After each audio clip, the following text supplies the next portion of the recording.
desire. Desire.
Je voulais également remercier tout particulièrement M. Pierre Jousse, mon binôme de recherche, habitant de Saint-Paul-le-Jeune et adhérent du Souvenir français. Sa connaissance du monde militaire et de ses médailles m'a été d'une aide très précieuse. Sans lui, ce travail ne serait pas encore achevé. Je remercie M. Pote, délégué général du conseil municipal des jeunes, chers membres du conseil municipal de la commune, chers habitants de Saint-Paul-le-Jeune. Nous sommes réunis aujourd'hui, comme chaque année, pour commémorer le 11 novembre 1918, pour rappeler la fin de la Première Guerre mondiale et pour honorer la mémoire de toutes celles et ceux qui ont donné leur vie pour la France. Ce moment de recueillement simple et solennel nous rappelle que la paix, la liberté et les valeurs de notre République ont été chèrement acquises. La Grande Guerre, celle qu'on croyait être la guerre des mers, a bouleversé la France entière. Elle a dévasté des régions entières, brisé des millions de destins et laissé dans chaque commune, dans chaque famille, une trace indélébile. Saint-Paul-le-Jeune n'a pas été épargné. Et en regardant les noms gravés sur notre monument, nous mesurons à quel point notre village a été durement touché. 52 noms sont inscrits sur ce monument pour une population de 1200 habitants aux alentours de 1914. C'est dire que beaucoup de jeunes ne sont pas revenus de la guerre de 14. Beaucoup de nos enfants donc sont tombés au combat, loin d'ici, loin de leurs proches. Et derrière chaque nom, il y a une histoire, un visage, un foyer endeuillé. Ce monument, c'est le livre de notre mémoire. Il parle de courage, de souffrance, mais aussi d'espérance. Cette année, notre commune a souhaité restaurer ce monument aux morts. Ce n'est pas seulement une rénovation du patrimoine, c'est bien plus que cela. C'est un acte de mémoire et de reconnaissance. Nous avons voulu lui redonner toute sa dignité pour qu'il continue à témoigner pour les générations présentes et à venir du sacrifice de ceux qui ont donné leur vie pour la France. Mais notre démarche ne s'est pas arrêtée là. Nous avons aussi entrepris la mise en place de ce qu'on appelle l'espace militaire. Alors, les mots sont très précis, ce n'est pas un carré militaire, on a décidé que c'était un espace militaire. Ce lieu de repos pour tous ceux qui ont servi la nation. Lorsque la cérémonie sera terminée, nous aurons l'honneur de nous rendre au cimetière, au cœur de cet espace militaire, un symbole de mémoire, de respect et de paix retrouvée. En ce jour du 11 novembre, nous pensons à tous les soldats morts pour la France, à toutes les victimes des guerres, connues ou oubliées, et à notre force armée d'aujourd'hui, qui continue, partout dans le monde, à défendre notre pays et nos valeurs. Puissons-nous, en nous souvenant d'eux, préserver la paix et cultiver la fraternité entre les peuples.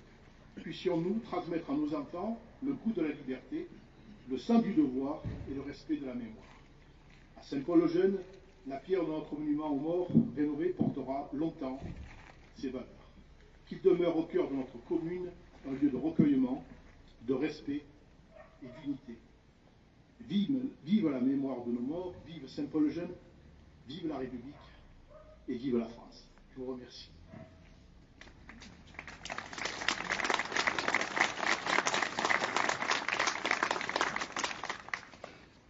Alors, il est aussi de mon devoir de vous lire le message du ministre des Armées. Donc je vais vous lire le message de Madame Catherine Vautrin, ministre des Armées et des Anciens Combattants, et de Madame Alice Ruffo, ministre déléguée auprès des ministres des Armées et des Anciens Combattants. Le 11 novembre, la France écoute battre son cœur. Elle se recueille devant les noms de ceux qui ont donné leur vie pour que nous vivions libres. Elle se rassemble pour commémorer la victoire et célébrer la paix. C'était il y a 107 ans. Au fracas des armes succédait le silence des plaines dévastées, de Champagne, de vallées de Meuse et des forêts d'Argonne. Ce silence portait le poids immense de ceux qui étaient morts durant 4 années dans les grandes batailles, couchés dessus le sol ou ensevelis sous la boue. 1 400 000 soldats tombés au champ d'honneur, autant de familles meurtries, 4 millions de blessés ou de mutilés, et parmi ceux, apparemment idem, combien de nuits hantées par des terreurs sans fin. Chaque année, devant le monument de nos communes, les générations se rejoignent. Unis dans cette mémoire, nous rendons visible l'idéal qui nous tient debout, le sens que nous avons donné à notre histoire, le projet collectif que nous poursuivons par-delà les tragédies. Construire un ordre tel que la liberté, la sécurité et la dignité de chacun y soient garantis, selon les mots du général de Gaulle en 1941. Ce projet porte nom la République. La République a donné à chaque soldat mort pour la France, aussi anonyme soit-il, d'être honoré à la place la plus élevée, celle qu'occupe la tombe du soldat inconnu sur l'Arc de Triomphe. En lui s'incarne le sacrifice de tous les morts pour la France, d'hier et d'aujourd'hui, jusqu'à ceux qui, loin de chez eux, sont tombés en Indochine, en Algérie, dans les Balkans, en Afrique, en Afghanistan, au Levant. En lui se mêlent leurs visages venus de tout horizon, ceux des fusiliers marins bretons et des tirailleurs sénégalais, unis dans le même héroïsme à 10 000. Ceux tombés à Verdun et sur les plages de Provence, ceux des francs-tireurs et partisans et des résistants du réseau Alliance, ceux de ces combats venus d'Afrique, du Pacifique, des Amériques et d'Asie, qui reposent désormais dans le sol de France, sous les croissants, les étoiles ou les croix des carrés militaires. Ceux des incorporés, de forces alsaciennes et mosellan, pris dans le drame intime de leur conscience. Ceux qui croyaient au ciel et ceux qui n'y croyaient pas. Sur ce soldat de tous les âges et de toutes les origines, la flamme du souvenir ne s'est jamais éteinte. Il y a 100 ans, en 1925, était organisé aux Invalides le premier atelier de confection des Bleus de France. Devenu le symbole de la solidarité avec le monde combattant, cette petite fleur qui poussait dans les tranchées témoigne de la force d'âme de la nation. Force d'âme qu'ont rappelé les commémorations du 80e anniversaire des débarquements, de la libération et de la victoire dans une époque, la nôtre, où nous réapprenons que la guerre est toujours possible. Assistant depuis Londres au péril qui pesait sur la survie même de la France, la philosophe Simone Veil offrait en 1942 une définition du patriotisme que chacun peut faire sienne. Le sentiment de tendresse poignante pour une chose belle, précieuse et fragile et périssable. Ce patriotisme demeure une nécessité vitale. Marc Bloch, l'homme des Lumières dans l'armée des ombres, en incarna l'exemple. Son entrée au Panthéon le 16 juin, décidée par le président de la République, rappelle que l'esprit de défaite est toujours un poison mortel. La flamme qui animait fut une invincible espérance, l'espérance de ceux qui ont décidé d'être forts pour protéger ce qui est juste. Cette espérance que symbolisait déjà le ciel de Reims, le 11 novembre 1918, les tours restées debout de la cathédrale martyre. Le 8 juillet 1962, sous les voûtes reconstruites, était scellée la réconciliation franco-allemande pour que l'Europe vive libre et en paix. Car ce sera toujours l'espérance de la France, fidèle au sacrifice de ses anciens, à ses valeurs et à ses promesses, conscience de sa vocation universelle au service de la paix. Vive la République, et vive la France. Je vous remercie.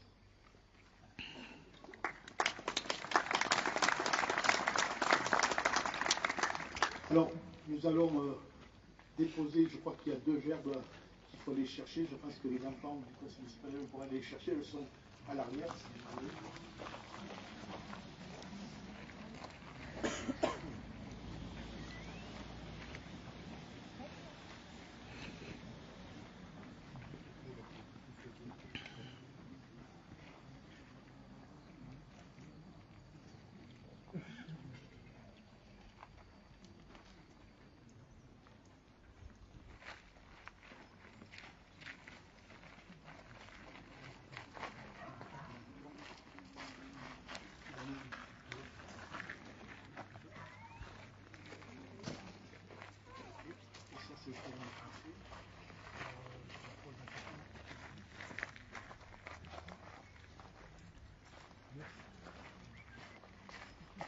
Bien.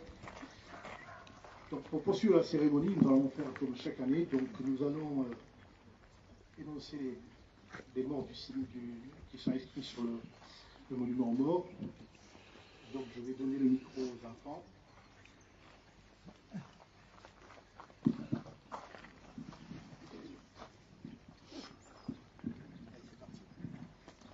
Almeras Denis. Mort pour la France. Asséna Émile. Mort pour la France. Asséna Joseph.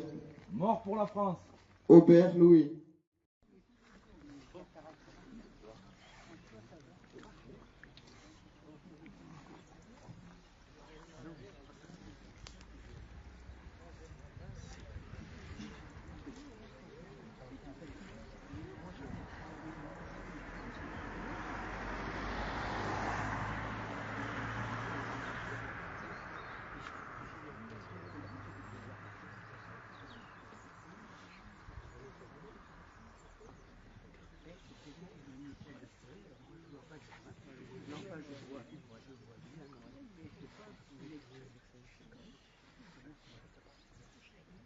Bien.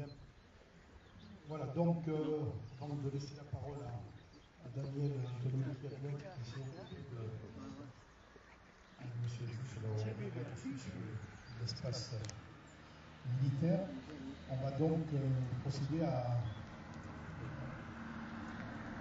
c'est pas l'inauguration, mais en tout cas, la remise à valeur de cet espace. Et donc, je vais demander au Daniel, avec les enfants du conseil municipal des jeunes, d'aller retirer le drapeau bleu, blanc, rouge. Allez-y.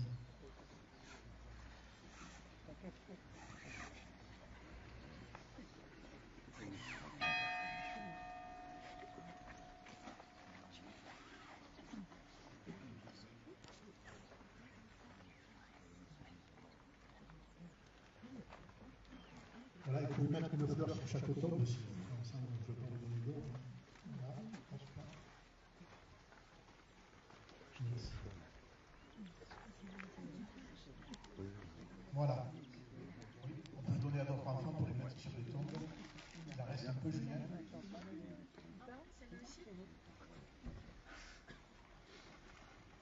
N'oubliez pas celle-là, sinon ce sera celle-là. C'est bien fait, ça? Voilà. Bien. Vous êtes prêts? C'est à toi. Avant de vous en dire plus sur ces soldats morts pour la France, je tenais à préciser que les travaux d'aménagement de cet espace que nous nommons militaire est toujours en cours. Quelques finitions et améliorations auront lieu prochainement. Il est également utile de préciser que les travaux comprennent la peinture de toutes les lettres du monument aux morts face à la mairie, la réfection de cet espace et la création de 8 plaques émaillées. Je voulais également remercier tout particulièrement M. Pierre Jousse, mon binôme de recherche, habitant de Saint-Paul-le-Jeune et adhérent du Souvenir français. Sa connaissance du monde militaire et de ses médailles m'a été d'une aide très précieuse. Sans lui, ce travail ne serait pas encore achevé. Je remercie M. Pote, délégué général du Souvenir français en Ardèche, pour avoir répondu favorablement à notre demande de subvention. Monsieur Legendre de l'Office national des anciens combattants et victimes de guerre pour nous avoir guidés dans nos recherches de financement. Merci également à Patrick de Sautoir pour la qualité de ses vidéos et photos qui depuis des années remplissent l'album de notre patrimoine saint-paulien. Merci également au Pompe Funèbre Vidal de Saint-Paul-le-Jeune pour les divers travaux sur cet espace et monument aux morts, à Julien Azolin, ferronnier du village, pour la mise en valeur de ses plaques émaillées, et enfin à l'entreprise ardéchoise Roche-Taillée pour la confession de ses plaques. Une précision s'impose concernant ces tombes. Dans cet espace reposent 9 soldats, et vous remarquerez qu'il n'y a que 8 plaques émaillées nominatives. Notre enquête sur ces soldats a été très difficile, car nous avions très peu, voire pas du tout d'archives les concernant. Il a fallu compulser et rechercher sur le net, archives militaires, généalogiques, journaux officiels, sites ministériels, et j'en oublie bien sûr, pour obtenir des informations militaires. Et concernant la deuxième tombe, celle à côté du soldat Crégu, donc le soldat Crégu est en première position, et la deuxième tombe à côté de lui. Pour ce soldat, les recherches sont restées vaines. Nous n'avons pas pu identifier ce soldat, et avec Pierre Jouste, nous l'appelons notre soldat inconnu. Pour finir, j'aimerais ajouter, et je ne pense pas que Pierre Jouste me contredira, qu'au fil des jours que nous passions à effectuer nos recherches ou à les visiter, ces soldats nous sont devenus très proches, arrivant presque à leur donner corps et visage. Et c'est avec émotion que nous commémorons la mémoire d'Albert, Numa, Paul, Fernand, Marius, Lucien,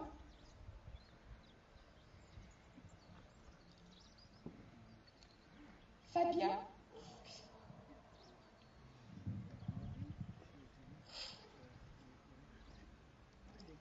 Léopold est notre soldat inconnu. Maintenant, je vais citer chaque soldat. Et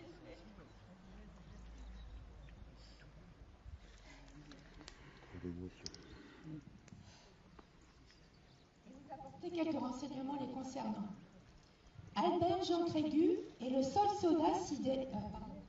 soldat cité qui est décédé pendant la Seconde Guerre mondiale. C'est la première tombe. Né le 5 mars 1914 à Saint-Paul-le-Jeune, officier en service dans l'armée française depuis 1937, marié et vivant au Maroc. Lieutenant au 8e régiment de tirailleurs marocains, il meurt au combat le 26 décembre 1943 à l'âge de 29 ans au col de la Ménarde en Italie. Il est inhumé en Italie, puis son corps sera rapatrié à Saint-Paul-le-Jeune le 13 juillet 1948. Il est chevalier de la Légion d'honneur. Fernand Albert Gadil, né le 13 février 1895 à Saint-Paul-le-Jeune, sans profession connue. Incorporé en 1915 au 2e régiment de génie en Tunisie, décédé à l'hôpital en Grèce le 3 janvier 1919 à l'âge de 24 ans, des suites d'une maladie contractée en service. Décoré de la médaille commémorative de la Première Guerre mondiale et de la médaille interalliée de la Première Guerre mondiale.